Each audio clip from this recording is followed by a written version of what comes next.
하나님의 말씀은 요한복음 10장 10절입니다. 도둑이 오는 것은 도둑질하고 죽이고 멸망시키려는 것뿐이요 내가 온 것은 양으로 생명을 얻게 하고 더 풍성히 얻게 하려는 것이라. 아멘. 우리가 하나님 나라에 대해서 시리즈로 살펴보고 있습니다. 이번 컨퍼런스 전체 주제가 십자가 성령 컨퍼런스 하나님 나라입니다. 아마 이번에 하나님께서 귀하게 함께 하실 것 같아요. 제가 그 낌새를 보니까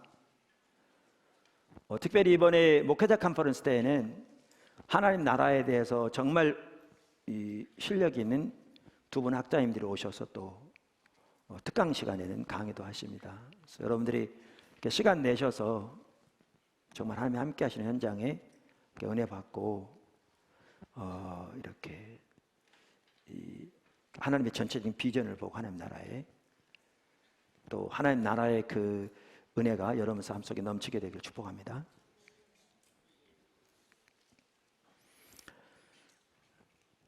우리가 이미 살펴본 대로 하나님은 우리를 구원하셔서 사탄의 나라, 사탄의 권세에서 하나님 나라로 옮기셨습니다. 성경이 말하는 하나님의 나라는 어떤 지역이나 영토를 말하는 것이 아니고 하나님의 주권적인 통치, God's kingly reign을 의미합니다. 그런데 하나님의 나라는 단순히 죽어서 들어가는 것이 아니라 두 단계로 임합니다. 우리가 이미 살펴봤죠. 즉 하나님의 나라는 예수님의 초림과 아울러 특히 예수님의 십자가와 부활을 통해서 이 땅에 이미 임했습니다. 이것을 학자들은 하나님 나라의 즉위, inauguration이라고 표현합니다. 그리고 예수님의 재림과 아울러 하나님의 나라가 완성될 것입니다. 이것을 하나님 나라의 완성, consummation이라고 합니다. 영어로. 그래서 오늘날은 하나님의 나라가 이미 이 땅에 임했지만 그러나 아직 온전히 완성된 것은 아닌 그런 상태에 있습니다.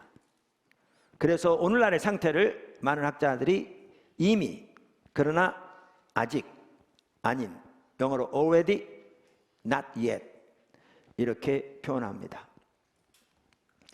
그러니까 이 말은 뭐냐 하면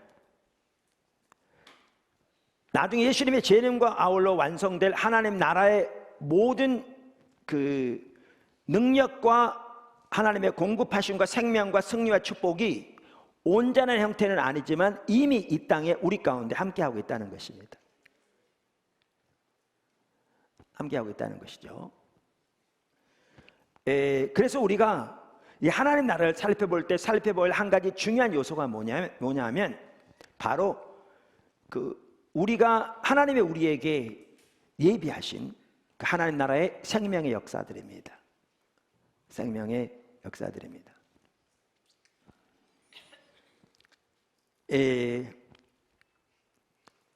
자, 오늘 그 부분을 살펴보려고 합니다.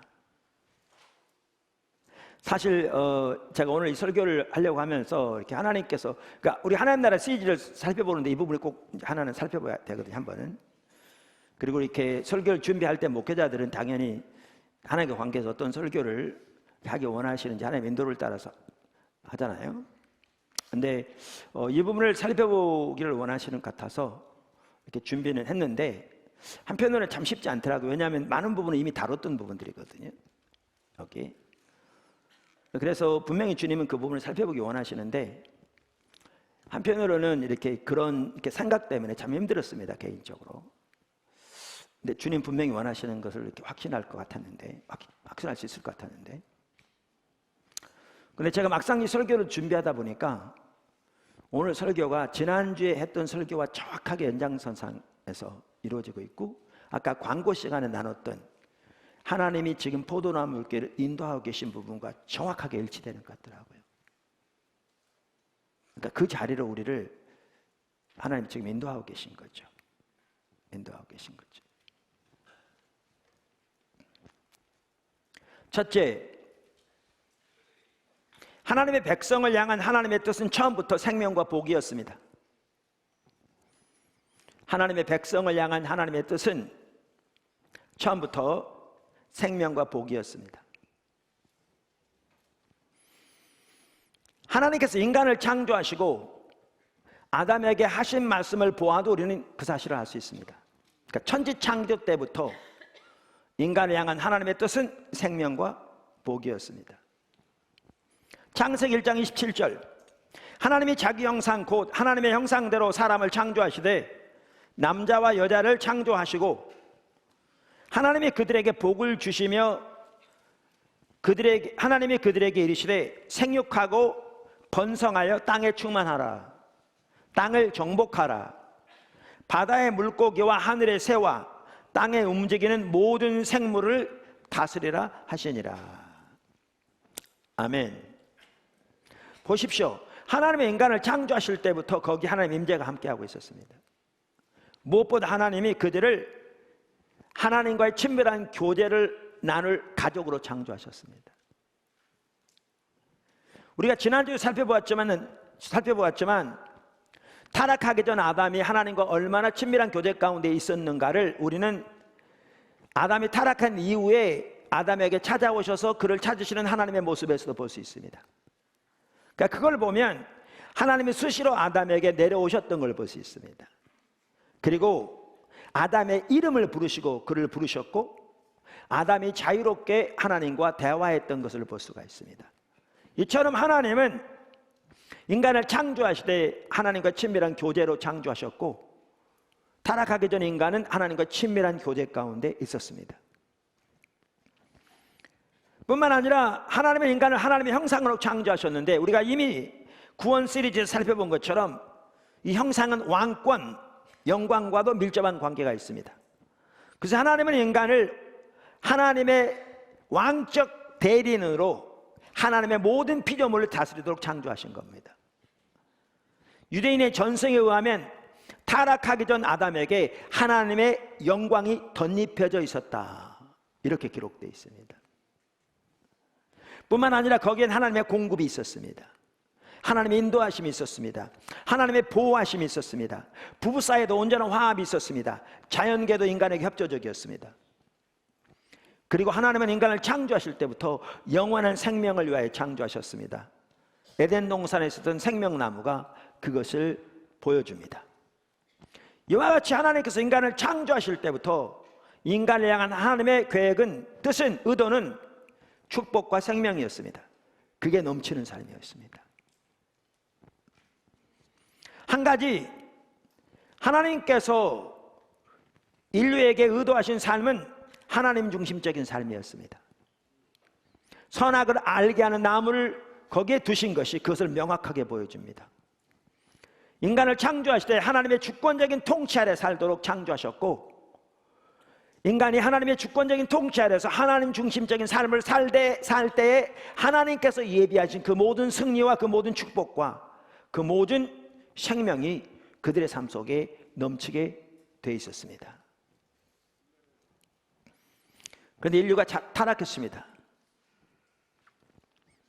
인간은 하나님 중심적인 삶에서 자기 중심적인 삶으로 전환했습니다. 자기 중심적인 삶이 타락의 본질입니다. 인간은 하나님의 주권적인 통치 아래 살기를 거부하고 자기가 스스로 자기 하나님 되기를 선택했습니다. 이것이 타락의 본질입니다.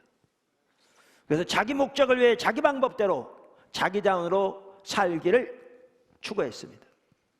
그 결과 하나님이 예비하시는 그 모든 하나님의 생명에서 끊어지게 되었습니다.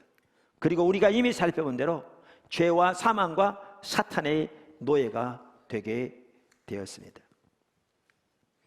그러한 인류를 돌이키기 위해서 하나님은 하나님을 위한 한 백성을 세우십니다. 그렇게 세워진 백성이 이스라엘 백성입니다. 하나님의 계획은 그 이스라엘을 통해서 인류를 하나님께로 돌이키려는 계획을 가지고 계셨습니다. 그리고 하나님께서 바로 이스라엘을 세우실 때에도 그들 향한 하나님의 계획과 의도는 하나님의 생명과 복이었습니다. 출애굽 사건만 해도 그렇습니다. 출애굽 사건은 하나님 나라의 역사는 아니었습니다. 왜냐하면 하나님 나라는 그때는 아직 임하지 않았습니다.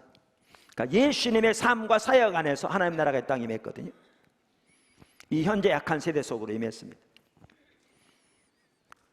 그런데 출애굽 사건은 하나님 나라의 그림자 혹은 예시 내지는 예표라고 볼 수 있습니다. 우리가 살펴본 대로. 그러니까 바로의 지배 아래서 신음하는 이스라엘 백성들을 하나님께서 모세를 통해 하나님의 강력한 능력으로 그것에 임하서 바로의 세력 권세를 파하고 그 배후에 있는 사단의 권세를 파하고 그 안에 신음하는 이스라엘 백성들을 건져내서 자유케 하신 겁니다. 그리고 그들을 하나님의 백성 삼으신 겁니다. 그리고 그들과 언약을 맺으시고 하나님은 그들의 하나님, 그들은 하나님의 백성으로 삼으셨습니다. 근데 거기도 보면 하나님께서 이스라엘 백성들을 이와 같이 건져내셔서 자기 백성 삼으시되 무엇보다 하나님과의 친밀한 교제로 그들을 부르셨습니다. 우리는 출애굽기 29장 42절 이하에서도 그 부분을 볼 수 있습니다. 출애굽기 29장 42절 이하는 성막에서 드려지는 번제에 대한 말씀을 하시는 중에 말씀하신 것입니다.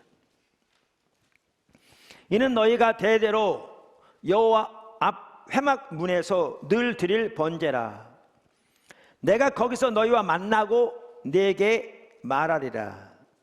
내가 거기서 이스라엘 자손을 만나리니 내 영광으로 말미암아 회막이 거룩하게 될지라. 내가 그 회막과 제단을 거룩하게 하며 아론과 그의 아들들도 거룩하게 하여 내게 제사장 직분을 행하게 하며 내가 이스라엘 자손 중에 거하여 그들의 하나님이 되리니 그들은 내가 그들의 하나님 여호와로서 그들 중에 거하여 그들을 애굽 땅에서 거하려고 그들을 애굽 땅에서 인도해낸 줄을 알리라. 나는 그들의 하나님 여호와니라. 보십시오. 회막에서 그들을 만나주시고 그들에게 말씀하시고 그들 가운데 거하시며 그들 가운데 운행하시기 위해서 그들을 건져내셨다, 이렇게 말합니다. 가장 먼저 하나님과 친밀한 교제로 부르셨죠. 뿐만 아니라 하나님께서 이스라엘 백성들을 부르실 때 참으로 놀라운 신분으로 부르시고 참으로 위대한 일을 위해 그들을 부르셨습니다. 출애굽기 19장 4절 이하에 보면 나옵니다. 출애굽기 19장 4절 이하는 하나님께서 이스라엘 백성들을 애굽에서 건져내셔서 시내산으로 이끄셨을 때, 그 시내산에 도착했을 때, 그 앞에 도착했을 때 하나님께서 모세를 시내산을 불러 하신 말씀입니다. 이스라엘 백성들에 대한 하나님의 계획과 하나님의 의도를 알리신 거죠. 4절, 내가 어떻게 애굽 사람에게 행하였음과 내가 어떻게 독수리 날개로 너희를 업어 내게로 인도하였음을 너희가 보았느니라.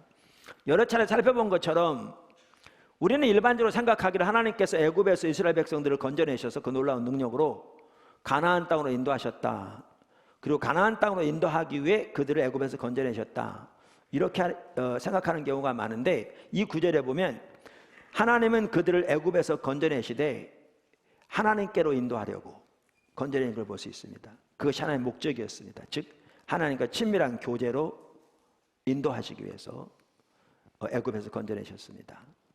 그러면서 세계가 다 내게 속하였나니 너희가 내 말을 잘 듣고 내 언약을 지키면 너희는 모든 민족 중에서 내 소유가 되겠고 너희는 내게 대하여 제사장 나라가 되며 거룩한 백성이 되리라. 너는 이 말을 이스라엘 자손에게 전할지니라. 여기에 보면 하나님과 친밀한 교제로 부르실 뿐만 아니라 그들을 하나님의 소유, 특별한 소유, 제사장 나라, 거룩한 백성으로 부르셨다, 이렇게 말하고 있습니다. 어마어마한 신분입니다. 위대한 일을 위해 부르셨습니다. 그리고 여기서도 보시면 그들을 부르시되 하나님 중심적인 삶으로 부르신 걸 볼 수 있습니다. 그러니까 나와의 친밀한 교제 가운데서 내 말을 잘 듣고 내 언약을 지키면, 여기 보시면 여러분, 이 제사장 나라만 하더라도요, 아까 출애굽기 29장과도 연결되는 건데, 하나님이 이스라엘 백성들 가운데 거하셔서 운행하시기 위해 그것에 성막을 짓게 하신 겁니다. 지성소 안에 하나님의 영광의 임재가, 하나님의 영광이 지상적인 임재로 거기에 머물러 있었습니다. 언약궤 위에 하나님이 그곳에 거하시며 그들 가운데 운행하셔서 하나님만이 하실 수 있는 일을 그들 가운데 그들을 통해서 행하심으로 열방이 그것을 보고 하나님께 돌아와 그들도 구원받고 그들도 복을 얻게 하는 것이 하나님의 계획이었습니다. 그래서 하나님은 한 백성, 그렇게 세워진 백성이 구약 이스라엘 백성인데 그들을 세우실 계획을 가지시고 아브라함에게 찾아오셨을 때 그를 위해 아브라함을 부르시면서 하신 말씀도 열방이 너를 통해 복을 얻게 될 것이라, 이 말은 바로 그 말씀이었습니다. 이게 하나님의 계획이었습니다. 그래서 아까 성막에서도 그들을 만나주시고 그들에게 말씀하시고 그들 가운데 거하시겠다고 그랬잖아요. 그러면서 제사장 나라로 삼겠다고 그랬죠. 이 말은 지금 말씀드린 그런 뜻을 의미합니다. 하나님께 친밀한 교제로 부르셨고요, 그 위대한 신분으로 부르시고 열방을 구원하시려는 하나님의 그 위대한 일을 위해 부르셨습니다. 뿐만 아니라 이스라엘 백성들에게 하나님의 모든 생명에서 함께 했습니다. 광야 생활도 잘 드러납니다. 하나님의 공급이 그들에게 있었습니다. 하나님의 인도하심이 있었습니다. 하나님의 보호하심이 있었습니다. 하나님의 도우심이 있었습니다. 성경에 보면 광야 생활 동안 그들의 신발이 닳지 않았고 의복이 닳지 않았다고 되어 있고요, 그들 중에 저는 자가 하나 없었다고 되어 있습니다. 하나님의 생명의 역사들이죠. 엄청난.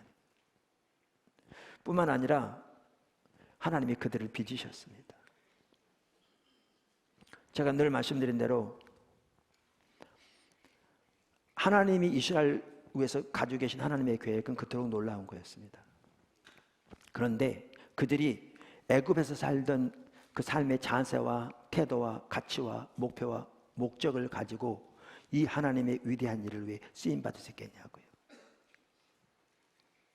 그래서 이들을 철저한 하나님 중심적으로 삶을 살도록 그들을 빚으시기 위해 그들을 광야로 인도하셨습니다. 그래서 신명기 8장은 광야 생활을 하나님은 사랑하는 자를 징계하시듯이 그들을 사랑하셔서 그들을 빚으시기 위한 하나님의 징계라고 표현하고 있습니다.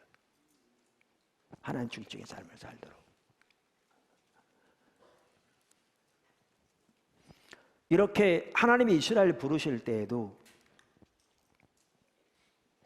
하나님의 계획은 생명과 복이었습니다. 우리가 잘 아는 대로 이스라엘이 하나님과의 언약을 깨뜨렸습니다. 성경적인 용어로 말하면 지속적으로 하나님을 버렸습니다.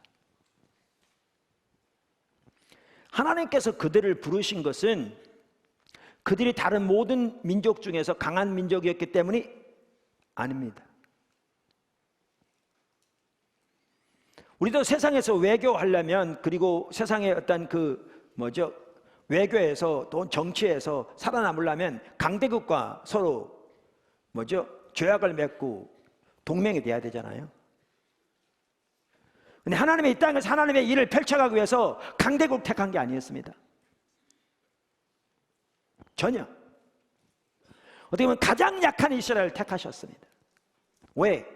하나님의 강하심을 드러내기 위해서 그렇습니다.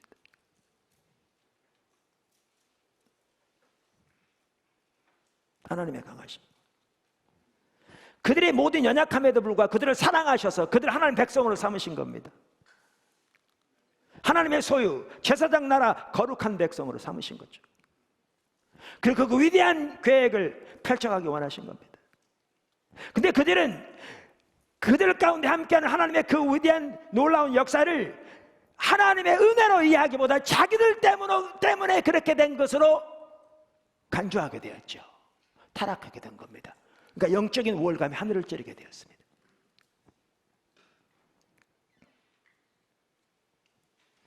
영적인 우월감이 하늘을 찌르니까 하나님의 선민이라는 자부심이 하늘을 찌르면서 하나님께 감사하기는커녕 열방을 구원하시는 하나님의 비전을 이제 완전히 잃어버리고 자기들은 하나님의 백성이고 저들은 개들과 같은 이방인이라고 저들을 무시하고 멸시하고 저들은 하나님의 비전을 완전히 소멸했습니다. 그리고 종교적인 의식이 있었을지 모르지만 삶은 철저하게 하나님의 길을 떠나 하나님의 법을 떠나 세상의 길 자기 방법대로 자기 목적을 위해 살아가는 삶을 살게 되었습니다. 그것이 우상숭배의 삶입니다. 그래서 하나님의 심판이 임하여 나라가 망했습니다.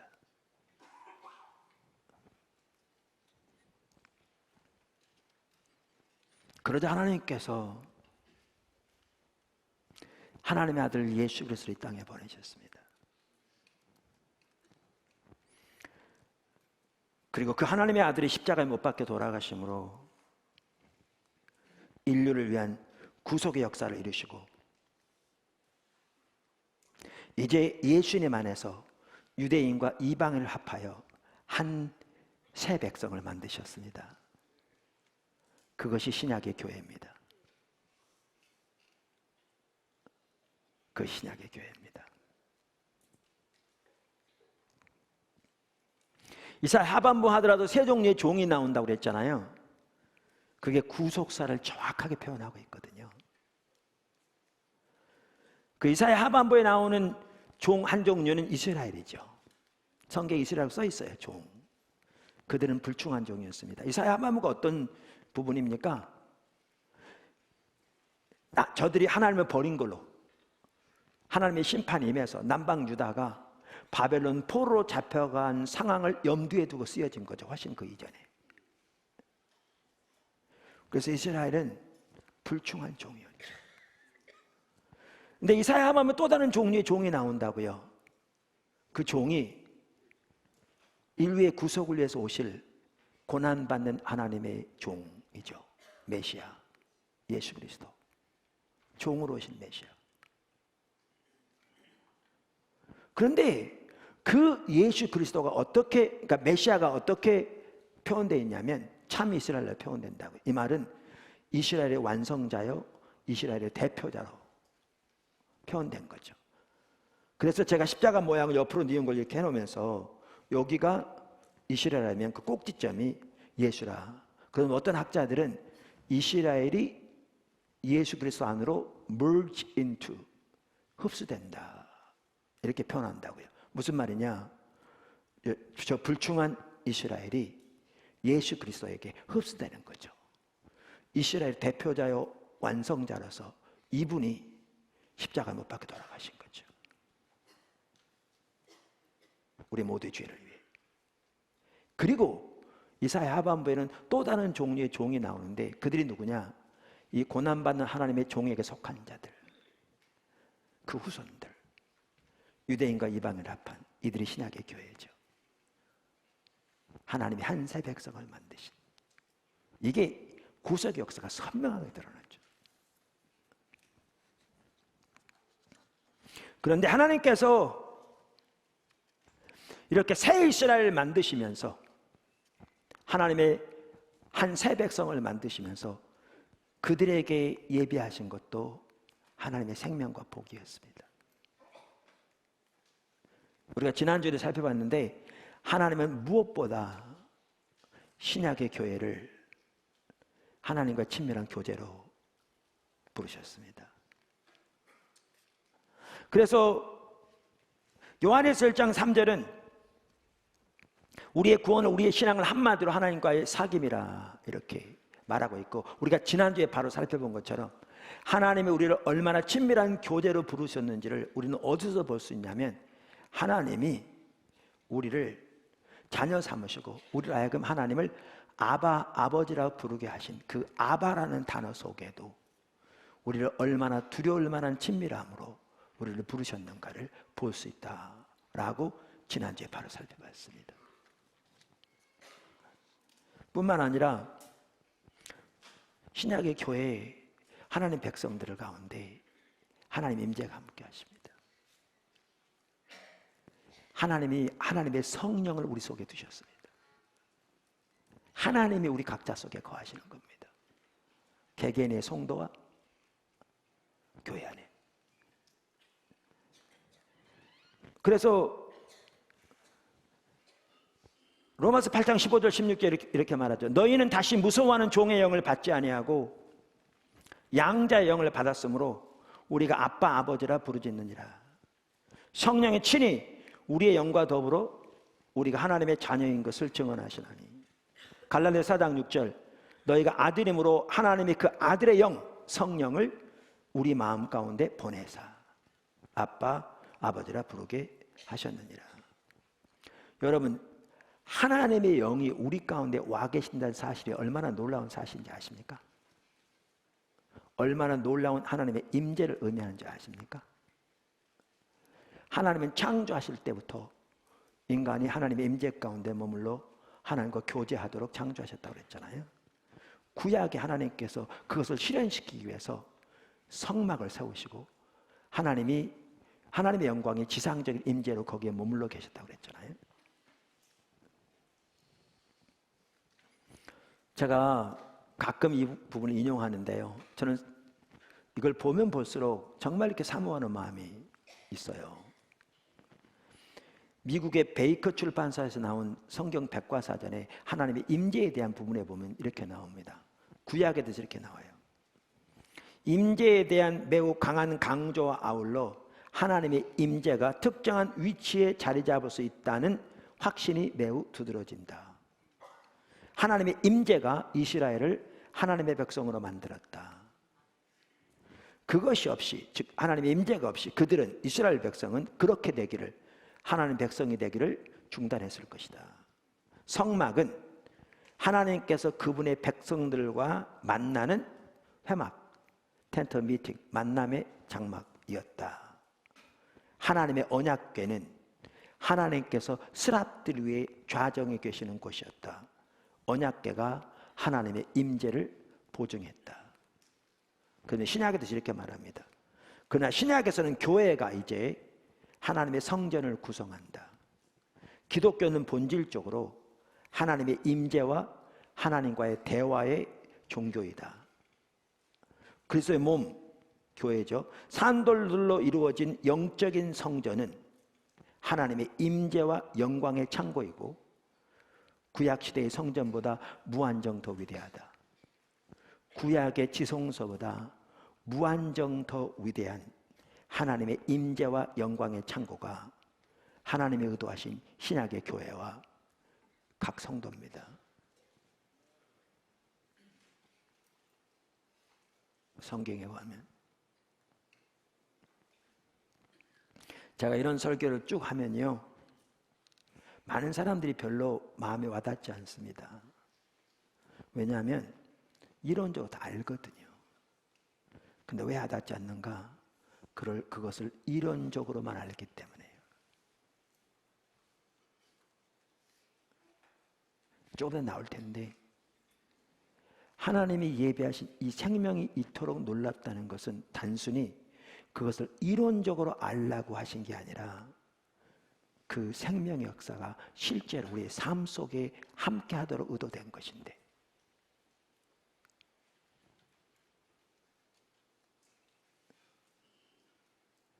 그저 이론적으로 알기 때문에 안다고 생각하니까 이런 내용을 들어도 그저 당연하지 라고 어떠한 감흥도 없이 넘어가는 거죠.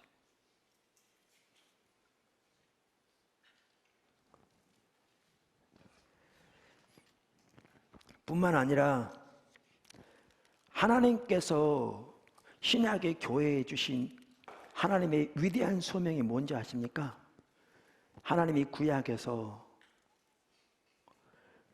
하나님의 한 백성 이스라엘을 세우실 때부터 가지셨던 동일한 계획입니다. 그 중에 하나가 열방을 하나님께 인도하기 위한 거죠. 그래서 그들을 제사장 나라, 거룩한 백성, 하나님의 소유 삼으셨는데, 신약의 교회에 대해서 베드로전서 2장 9절에 이렇게 말합니다.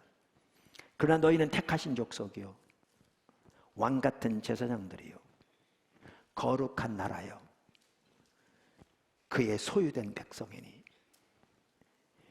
이는 너희를 어두운 데서 불러내어 그 기이한 빛에 들어가게 하신 이의 아름다운 덕을 선포하게 하려 하십니다. 구약의 이스라엘 백성들에 대해서 말씀하셨던 동일한 내용을 신약의 교회에도 말씀하셨습니다. 그래서 신약의 교회가 새 이스라엘이요, 하나님의 한 새 백성입니다. 말씀드린 대로 신약의 교회신 하나님의 위대한 사명이 뭐냐? 열방이 복을 얻게 하기 위한 겁니다. 뭐 하셔서? 하나님이 그들 가운데 거하시고 그들 가운데 운행하셔서 하나님만이 하실 수 있는 일을 하나님 백성들 안에서 백성들을 통해서 행하시므로,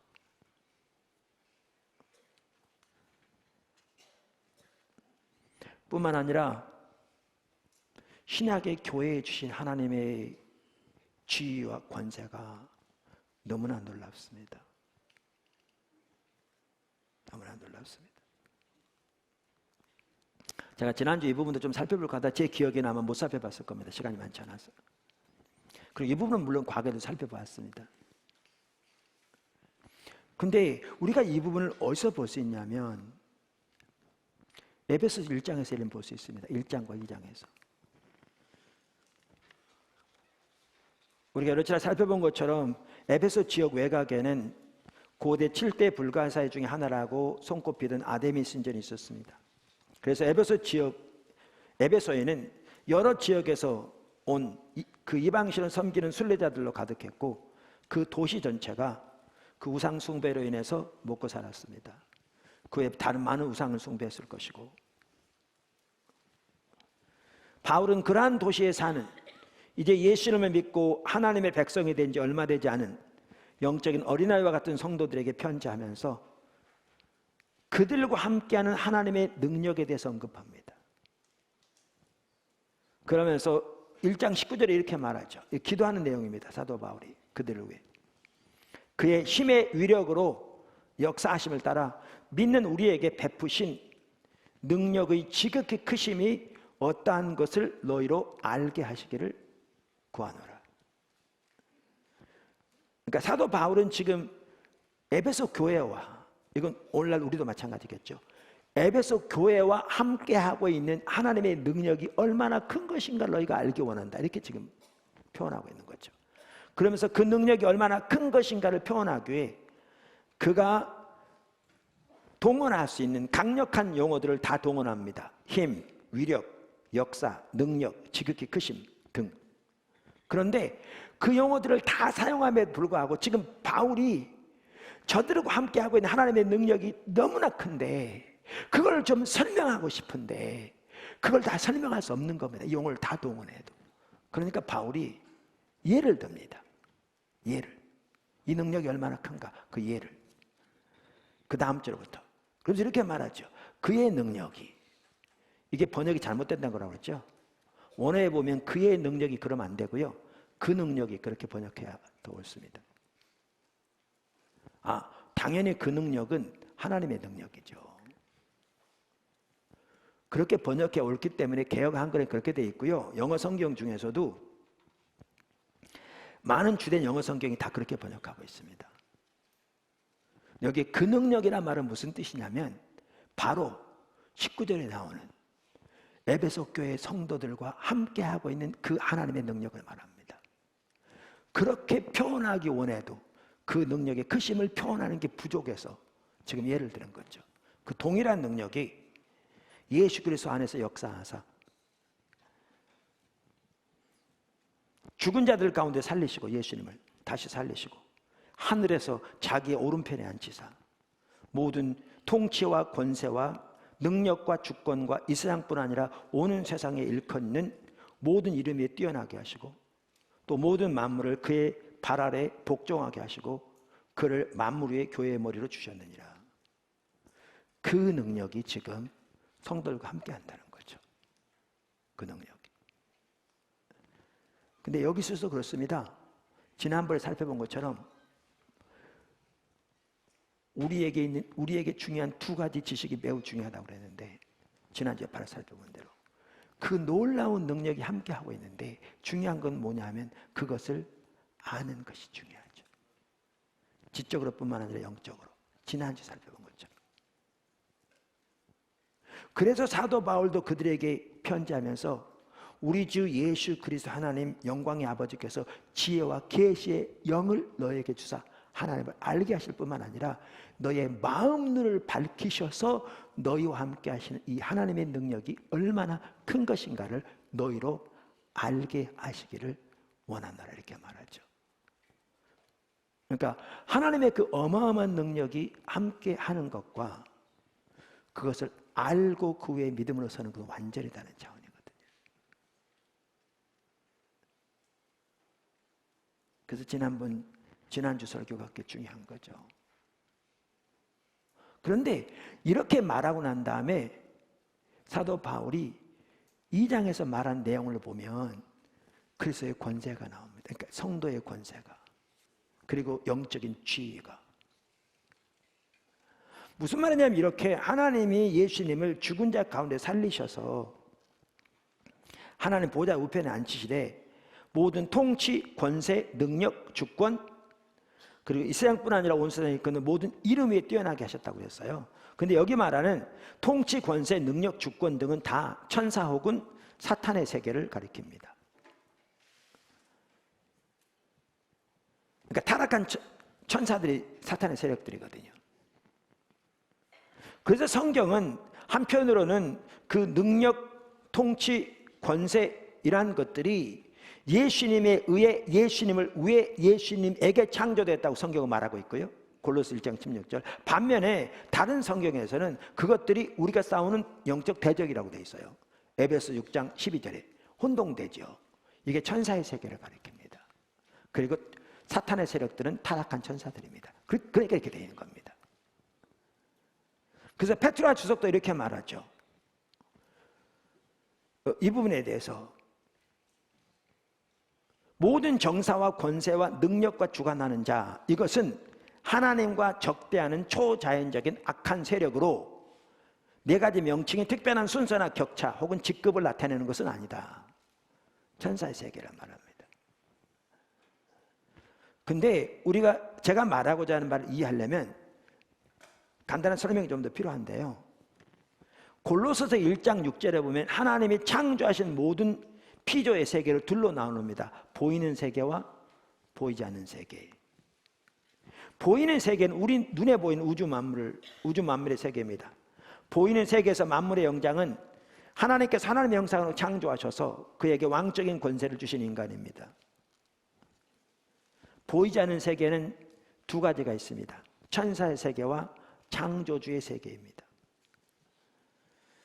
성경에 의하면 보이지 않는 세계가 보이는 세계보다 훨씬 높습니다.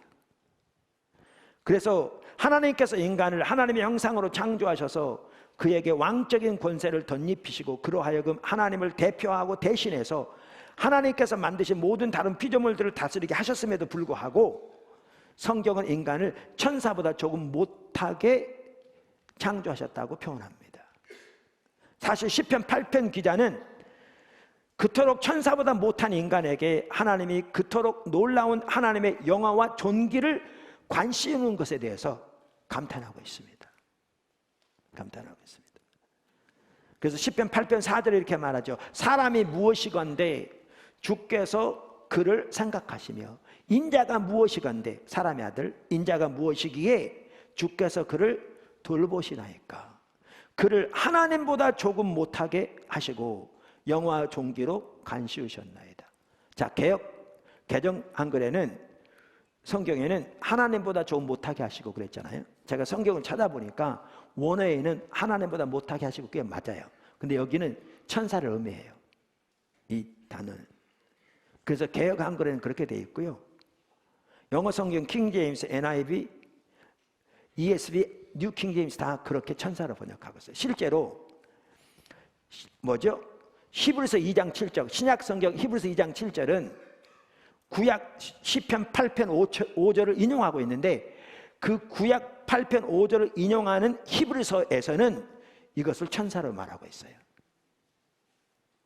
천사로 말하고 있어요. 그러니까 천사로 번역하는 게 맞아요. 자, 그러면 인간을 천사보다 조금 못하게 하셨는데 그 인간에게 존귀와 영화로 관시우신 하나님의 그 사랑, 하나님의 그 섭리를 지금 이 시편 기자는 감탄하고 있는 거죠. 의아해하고 있는 거죠. 그래서 천사의 세계가 인간의 세계보다 더 높기 때문에 열왕기하 19장 35절에 보면 천사 하나가 하룻밤 사이에 아말렉 군사 18만 5천 명을 쳐 죽인 것을 볼 수가 있습니다.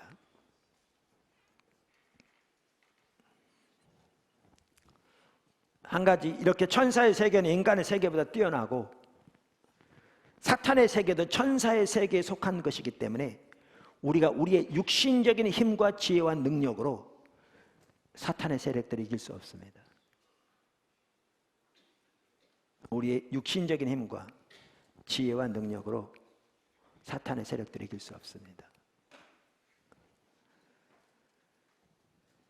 근데 제가 말하고자 하는 바를 여러분들이 좀 더 이해하려면 뭐를 우리가 이해해야 되냐면, 이렇게 인간의 피조물의 세계, 보이는 세계와 보이지 않는 세계가 있는데, 보이지 않는 세계에 천사의 세계가 속한다, 거기에. 근데 천사의 세계가 사람의 세계보다 훨씬 높다 그랬잖아요. 근데 이 천사의 세계와 사람의 세계 사이의 간격보다 더 큰 간격은 보이지 않는 세계 속에서 창조주의 세계와 천사의 세계, 이 사이의 간격이 훨씬 더 큽니다.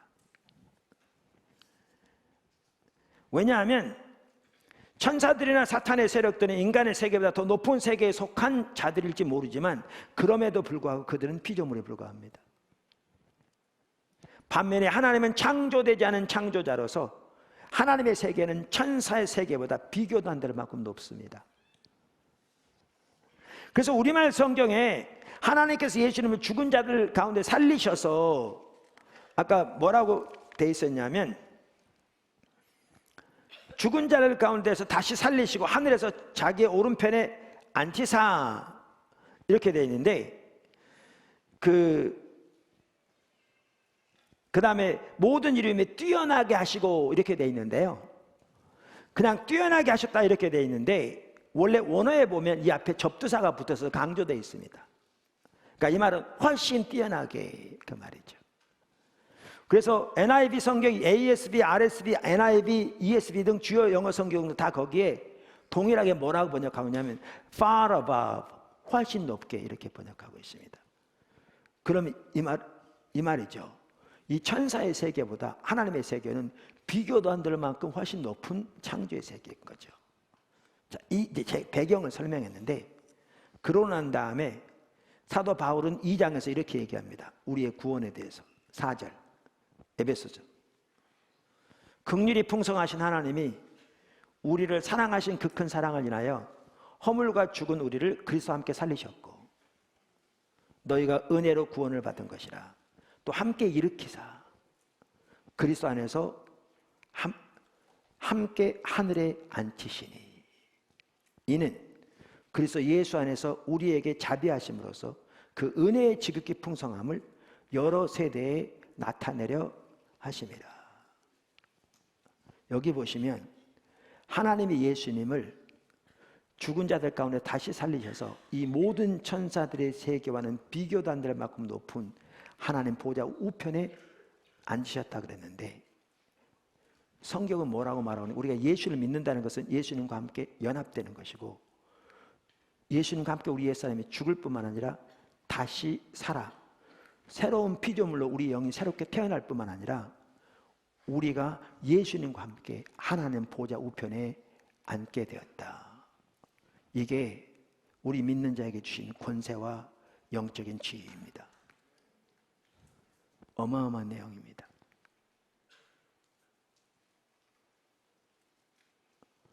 그래서 우리가 육신의 힘과 지혜와 능력으로 사탄의 세력들을 전혀 이길 수 없지만 예수 그리스도 안에서 있는 우리에게 주신 권세와 능력으로 사탄의 세력들을 능히 이길 수 있습니다.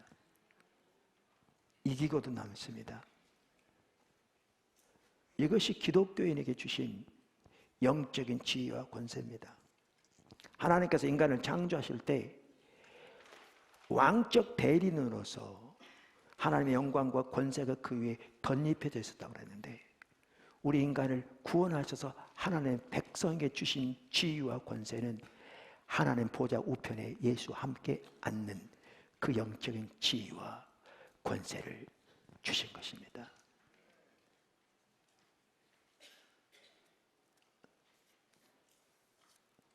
어마어마한 내용입니다. 이것도 중요한 게 뭐냐 하면 그것을 아는 게 중요합니다.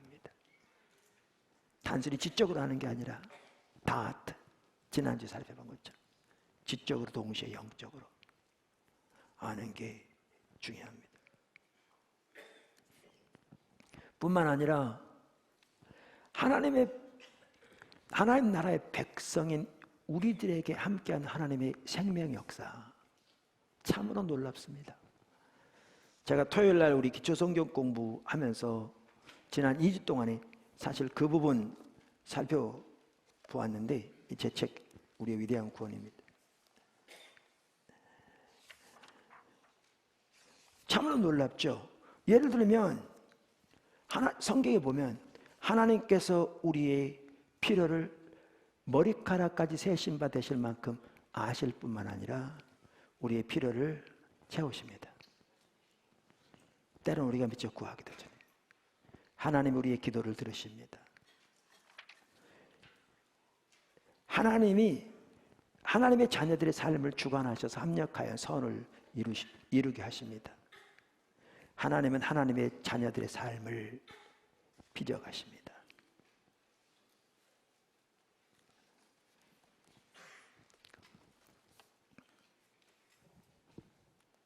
조금이나 나오는데요. 이 하나님 나라의 생명의 역사는 하나님 나라의 백성의 삶과 같이 가게 되어 있습니다. 그게 바로 다음 포인트입니다. 지금 제가 이렇게 이런 부분을 나눌 때 왜 우리에게 별 감흥이 없는 줄 아십니까? 아까 말한 대로 이게 이론적인 지식에 불과하기 때문에요. 제가 아는 어떤 세계적으로 귀한 기독교 리더 중에 한 분이 그러더라고요. 자기가 아는 오래전에 알았던, 오래전 얘기입니다. 지금 얘기가 남아공의 귀한 영적 리더를 안 적이 있어서 그분의 집을 방문했대요. 그러니까 이제 다 이렇게 소개해 주더래요. 방 이렇게. 근데 이렇게 옆에 창고처럼 달아낸 어두컴컴한 그 방을 지나가서 뭐냐고 물었더니 문이 닫혀 있는데 안 가르쳐 주더래요. 그냥 몰라도 된다고. 근데 나중에 알고 보니까 그 방이 무슨 방이었느냐? 그때는 아직 흑백 분리 정책이 있었던 때니까 그 집에 일을 봐주던 노예가 사는 방이었죠. 흑인. 남아공 같은 데 가보면 지금도 이렇게 그때 썼던 방들이 있는데 백인들은 흑인들을 집 안에 들이지 않았습니다. 그 당시에. 계집처럼 달아내서 아주 열악한 가운데 노예들이 거기서 살았죠. 남아공 헌법에 그 당시에 그 나라는 기독교 국가라고 아예 써 있는데도 불구하고 그들은 노예 제도를 정당화시키기 위해서 흑인들은 영혼이 없는 짐승과 같다고 가르쳤죠. 그래서 계집과 같은 집을 지어서 거기에 살게 했죠.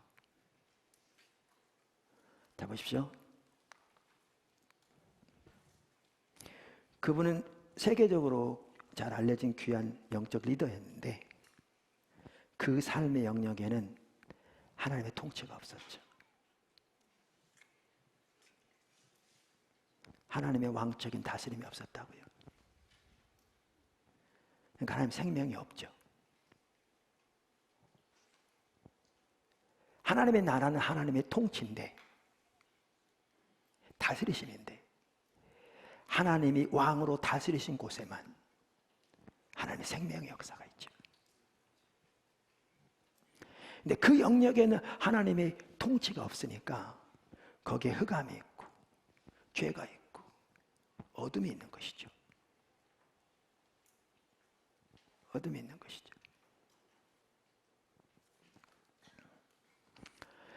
하나님께서 왜 하나님의 백성들을 빚어가시는가?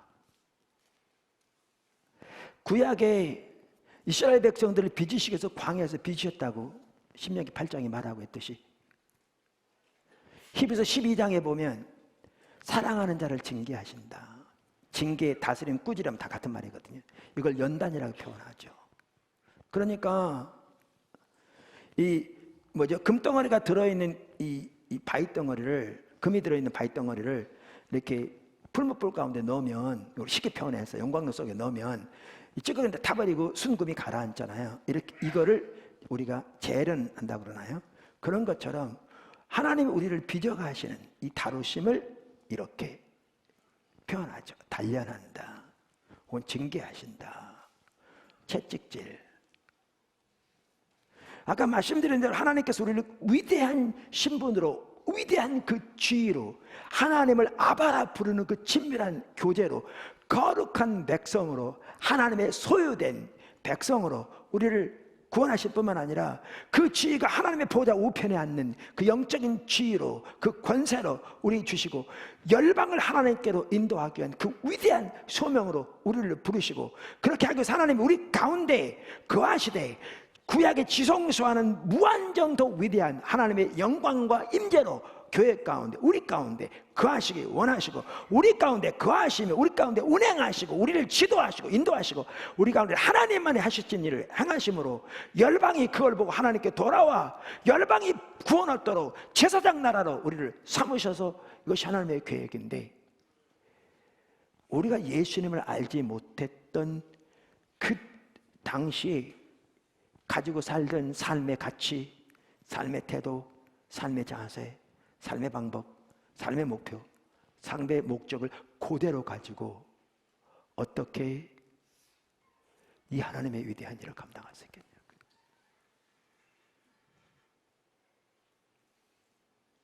그러니까 하나님이 하신 일이 뭐냐? 빚어가시는 겁니다.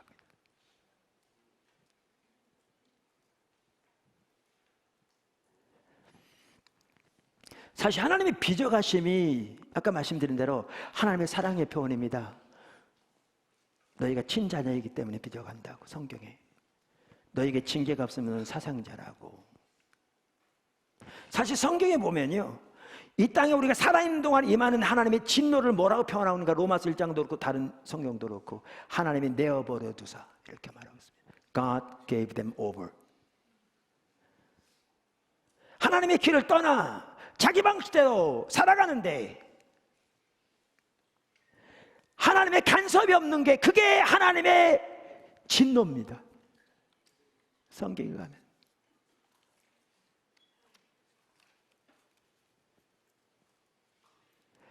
하나님을 사랑하는 자를 징계하시죠. 그래서 성경이 그렇게 말하죠. 그럼 왜 징계하시느냐? 하나님 중심적인 삶으로 돌이키도록, 우리 삶의 영역에 하나님의 왕으로 통치하시고 다스리시는 그 하나님의 나라가 그곳에 임하도록. 왜? 하나님의 통치가 거기에 함께할 때 거기에 하나님의 생명이 넘칠 것이니까.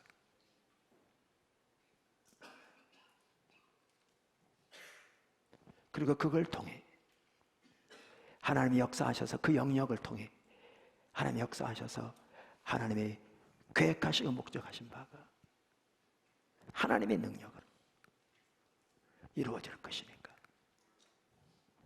사랑하는 자녀를 징계하시는 거죠. 생명의 역사들입니다. 뿐만 아니라 신약의 교회에 우리들에게 주신 하나님의 생명의 역사, 영원한 생명을 포함합니다. 거기에는 부활의 몸도 포함됩니다. 영원한 승리가 포함됩니다. 그날에는 사탄과 죽음도 불목 가운데 던져져서 더 이상 사망과 악의 유혹도 없을 것입니다.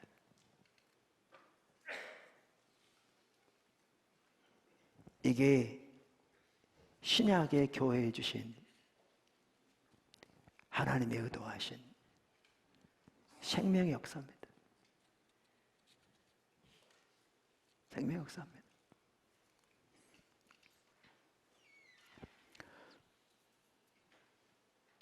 이걸 보면 하나님께서 인간을 창조하실 때부터 가지고 계셨던 생명과 복, 인간이 반복적으로 하나님을 등지고 떠났음에도 불구하고 예수 그리스도를 이 땅에 보내서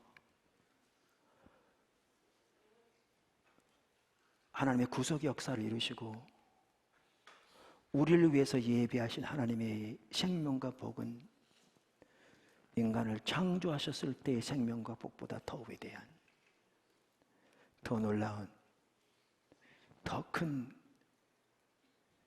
것임을 우리는 볼 수 있습니다.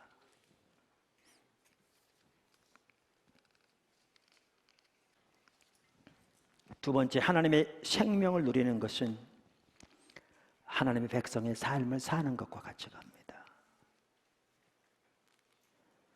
지금 제가 남아공 종교 지도자, 기독교 지도자의 예를 들어서 지금 설명했습니다. 하나님 나라는 하나님의 주권적인 통치인데 하나님이 다스리시는 곳에, 하나님이 왕으로 통치하시는 곳에, 거기에 하나님의 생명이 넘칩니다. 그래서 하나님의 인간을 창조하실 때부터 인간에게 의도하신 삶은 하나님 중심적인 삶이었습니다. 하나님의 주권적인 통치 아래 사는 삶. 하나님께서 이스라엘을 부르시면서도 신명기 30장에 우리가 여러 번 살펴본 것처럼 한쪽엔 생명과 복, 사명과 화 혹은 저주를 네 앞에 두었은즉 너와 내 자손이 살기 위해 생명을 택하라. 그러면서 내가 내 생명이다, 이 말은 하나님을 택하라, 그 말이 다른 말로. 그러면 생명을 택하는 길이 하나님께 착 달라붙어 있어서 하나님께 부정한단 말이 그 말이죠. 하나님께 친밀한 교제 가운데서 하나님의 존재를 다 사랑하고 하나님의 말씀을 지키며 하나님의 길로 향하고 하나님의 목소리를 청정하는 삶을 살라. 그러면 이 생명이 넘치게 될 거라고. 하나님 주권의 삶이죠. 여러분, 근데 이스라엘 백성들 보십시오. 하나님이 세상에서 가장 작은 나라 중에 하나인데 세상 사람들이 덕보아서 세상에서 일을 이루려고 그런 게 아니라 전적으로 하나님만 영광 받으시고 아무도 자랑치 못하라고 하기 위해서 이스라엘 택하셨는데 그들은 하나님의 은혜로 인한 것을 자기들로 인한 것으로 받아들이니까 영적인 우월감 하늘을 찌르면서 그들은 오히려 우상 숭배 가운데서 하나님의 길을 버리고 자기 길을 따라 사는 삶을 사는 가운데 하나님의 심판이 임했다고 살펴봤습니다. 오늘날 신약의 교회가 정확하게 그렇게 하기 쉽습니다. 너희의 택하심을 보라. 소위 너희 중에 변변한 자 누가 하나 있느냐. 이는 가난한 약한 자를 택해서 강한 자를 부끄럽게 하시고 못난 자를 택해서 잘난 자를 부끄럽게 하시고 아무도 자랑치 못하게 하려 함이라.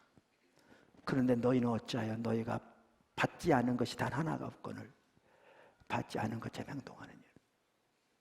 고린도전서 1장의 4절. 그렇게 되어버리면 하나님이 우리를 부르시되 열방의 구원이라는 하나님이 제사장 나라로 삼으셔서 우리 가운데 운행하심으로 그렇게 열방이 하나님께 돌아온 열방의 구원이라는 그 위대한 소명을 주셨는데 우리는 그 하나님의 부르신 소명을 잊어버리고 오직 자기 문제, 세상의 자기 목적을 위해 일희일비하면서 거기에만 몰두하는 삶을 살아가게 되고 하나님 중심적인 삶을 의도하셨는데 우리가 하나님을 찾는 걸 소홀히 하면 광고 시간에 말씀드린 대로 우리도 알지 못하는 사이에 우리는 타락한 세상의 방법, 세상에 살았던 삶의 방식으로 전락해버려서 우리의 말, 우리 행동, 우리가 내리는 결정은 자기 중심적인 삶으로 전락하는 거죠. 그러면 하나님께서 우리를 위해서 예비하신 이 어마어마한 놀라운 이 생명은 그저 교리에 불과한 거죠. 이론적은 다 아는데 여러 번 들은 것인데 성경 읽으면 나오는데 당연한 것인데 문제는 그것이 교리에 불과한 것이죠. 성경에 말하는 하나님의 생명의 역사는 단순한 교리가 아니라 우리의 삶 속에 실제로 함께 하시는 것인데, 이렇게 전락해버리죠. 그럼 하나님의 비전에 대해서 눈이 가려지고, 하나님의 생명의 역사는 거친 채 교리와 프로그램만 남게 되고, 그러면 소금이 그 맛을 잃으면 밖에 버려 발에 밟힌다고 한 것처럼 하나님의 백성들로 인해서 열방이 하나님께 돌아오기보다는 하나님 백성들 때문에 열방에서 하나님의 이름이 땅에 떨어지고 조롱과 멸시를 당하며, 하나님의 백성들은 세상의 조롱과 멸시를 당하는 그 자리로 전락하고 말지요.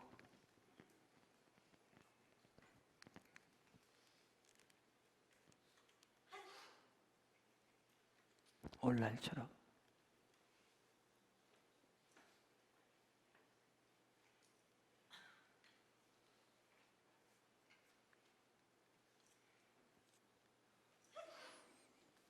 제가 오래전에 어느 나라의 선교사님들 위한 집회를 인도하러 갔어요. 제가 설교를 하고 난 다음에 같이 기도하는데 하나님의 성령께서 갑자기 그런 마음을 주시더라고요. 선교사들의 목이 타버렸다. 그러니까 그런 소리가 들린다는 게 아니라 그런 어떤 마음의 감동이 주어졌다는 거죠. 그러면서 깨닫게 하신 게, 시골에서 이렇게 펌프 있으면 이렇게 물을 붓고, 마중물이라고 그러죠. 이렇게 뿜으면 이렇게 물이 나오잖아요. 근데 펌프를 부지런히 이렇게 뿜어대는데도 물이 안 나오면 바킹이 닳아버리잖아요. 그리고 냄새나죠, 타서. 그렇게 타버렸다는 거예요. 그게 무슨 말이냐? 하나님 살아계십니다. 하나님 여러분의 기도를 들으실 겁니다. 여러분의 필요를 채우실 겁니다. 여러분을 도우실 겁니다. 선한 길로 인도하실 겁니다. 합력하여 서로 이루실 겁니다 라고 얘기는 하는데 실제 삶에서는 전혀 안 일어나는 거죠.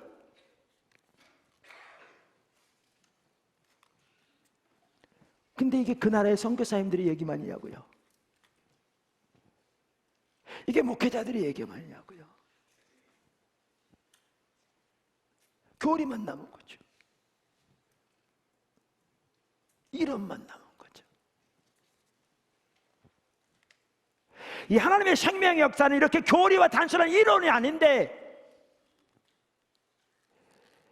당연히 하나님의 말씀에 기초해서 우리가 알아야 되지만 그 실제를 우리 삶 속에 경험하는 게 신앙생활인데 이렇게 돼버린 거죠.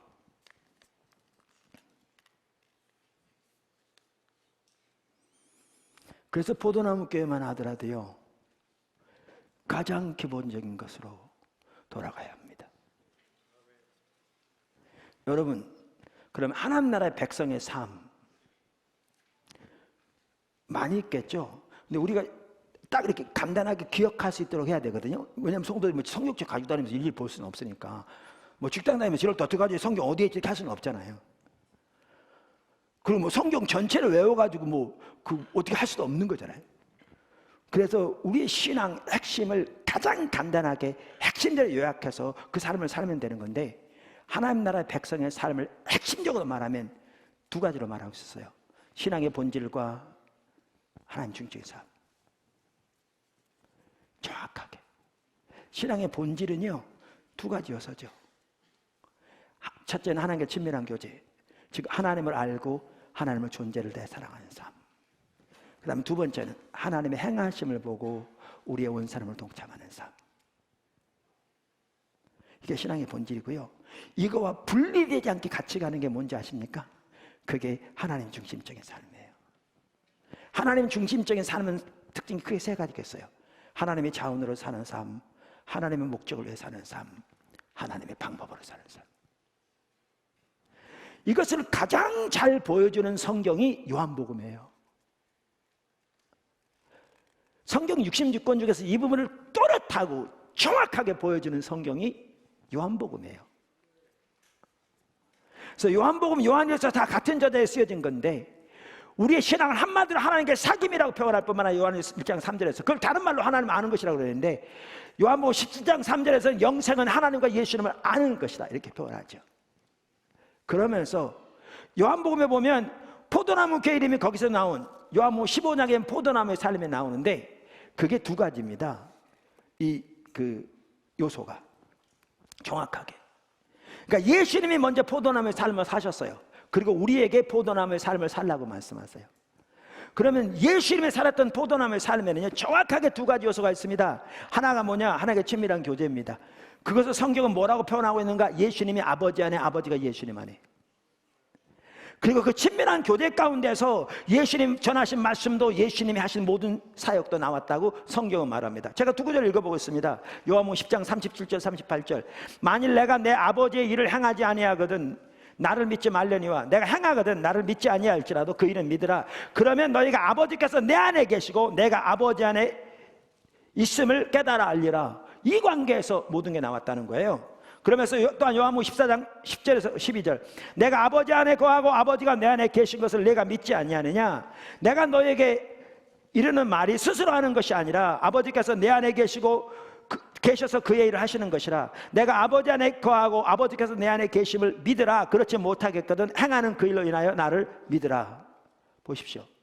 말씀도 사역도. 근데 예수님이 아버지 안에 아버지가 예수님의 이 말은 예수님과 아버지 하나님과 친밀한 교제를 말합니다. 예수님은 삼위일체 하나님 맞습니다. 근데 이 구절은 삼위일체를 의미하는 게 아닙니다. 그게 삼위일체를 의미하는 거라면 곧바로 우리에게 너희가 내 안에 거하라. 그러면 나도 너희 안에 거하리라 그랬는데 그럼 우리가 하나님 된다는 얘기인데 그건 전혀 틀린 말입니다. 그러니까 예수님의 삼위일체 하나님 맞는데 이 표현은 삼위일체를 의미하는 게 아니라 예수님이 가지셨던 아버지 하나님과 친밀한 교제를 말합니다. 그게 요한복음 요한 1서를 보면 의심할 나위 없이 명명백백하게 나옵니다. 학자들 다 동의하는 바입니다.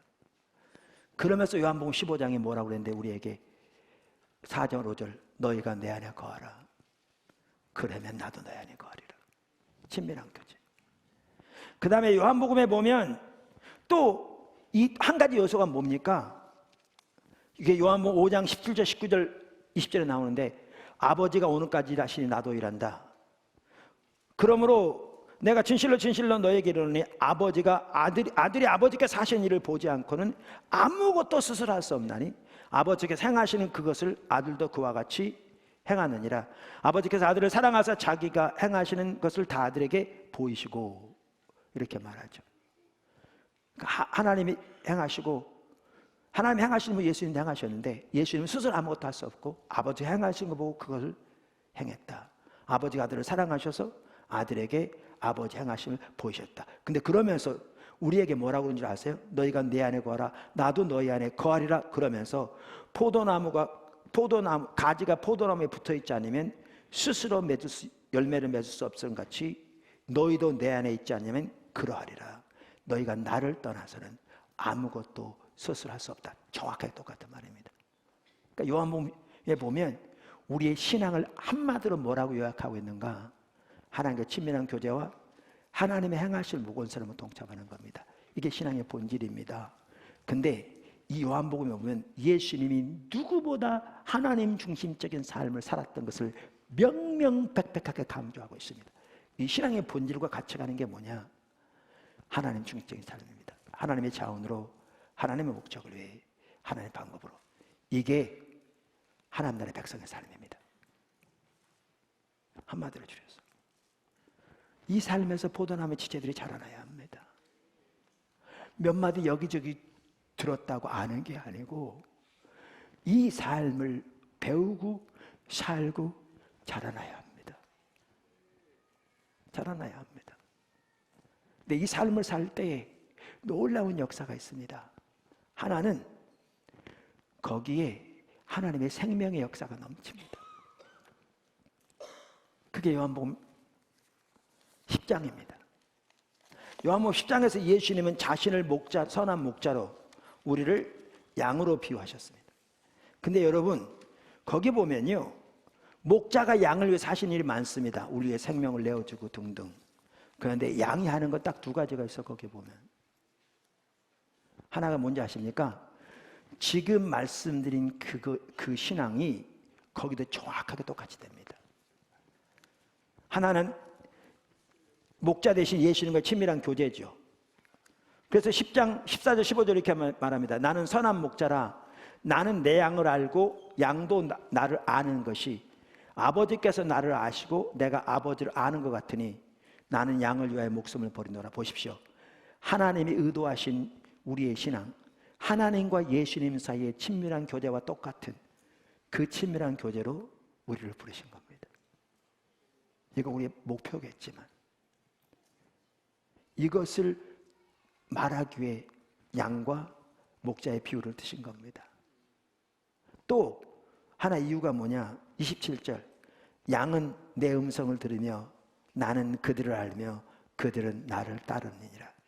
4절 자기 양을 다 내어놓은 후에 앞서가면 양들이 그의 음성을 아는 거로 따라오되 목자가 앞서가면 양이 목자의 음성을 듣고 목자를 따라가는, 다시 말해 그걸 다른 말로 표현하면 하나님의 행하심을 보고 온 삶으로 동참하는, 이게 정확하게 똑같은 삶입니다. 근데 10장에서는 뭘 말합니까? 인자가 온 것은 양으로 생명을 얻되 더 풍성히 하게 한다. 이 삶을 살아갈 때 우리 삶 속에 생명의 역사가 넘칩니다. 그럼 15장은 뭘 말하기 위해서 그걸 말한 겁니까? 이 삶을 살 때 우리 삶 속에 열매가 풍성한 열매입니다. 사역 열매, 성품의 열매.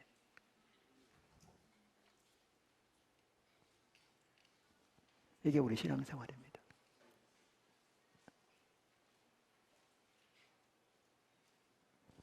하나님은 우리의 삶의 모든 영역에 하나님의 통치가 임해서 그게 하나님의 생명이 넘치는 빛이, 거룩함이 하나님의 임재가, 그래서 그 영역을 통해 하나님의 계획과 뜻과 열방을 향한 하나님의 목적이 이루어지고 우리에게 주신 그 위대한 그 지위와 영적 신분이 현실적으로 나타나며 그 놀라운 하나님의 계획이 성취되기 위해 우리를 빚어가십니다.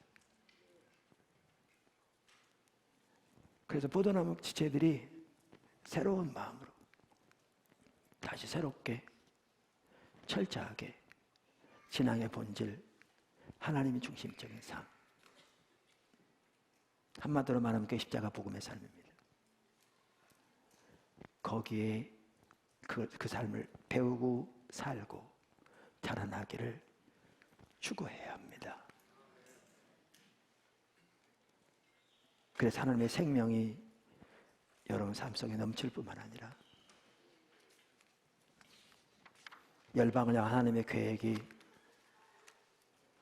놀랍기를 축복합니다. 제가 얼마 전에 한 분을 만났어요. 포도나무 지체. 우리 교회 성도를 얘기하기 쉽지 않더라고요. 왜냐하면 또 아는 사이라. 근데 그분이 얘기해 주더라고요. 저는 몰랐는데 포도나무 교회 이제 몇 년 됐는데요.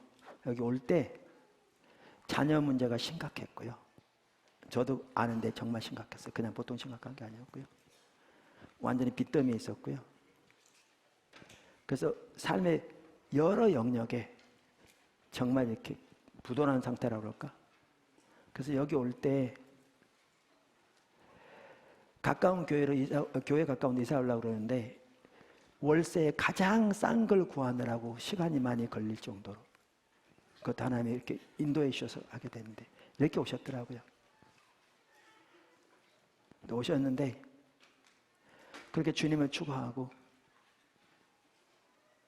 제가 지금 말씀드린 그 삶을 배워가면서 하나님이 그분의 삶의 모든 영역의 회복의 역사를 이루셨더라고요. 정말 기적같이 그 자녀 문제 해결됐고 이건 정말 기적이에요. 그 하나님 그 자녀를 통해서 하실 일을 정말 기대하며 제가 얘기하면 다 알 텐데 제가 이게 개인적인 프라이버시가 있어서 빚 다 갚았고요. 하나님이 사업을 세워가시고요. 근데 사업 그게 중요한 게 아니고 하나님이 구체적으로 그의 길을 인도하고 계시고 결국 평안 가운데서 그의 삶을 빚어가고 계시고 성경이 말씀하신 생명 역사가 나타나고 있는 것이죠.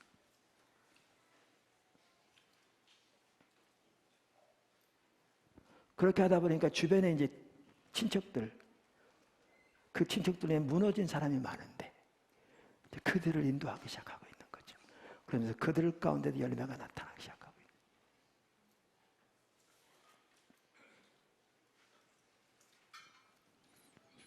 하나님 나라 백성의 삶과 하나님 나라의 생명의 역사는 같이 갑니다. 기도하겠습니다.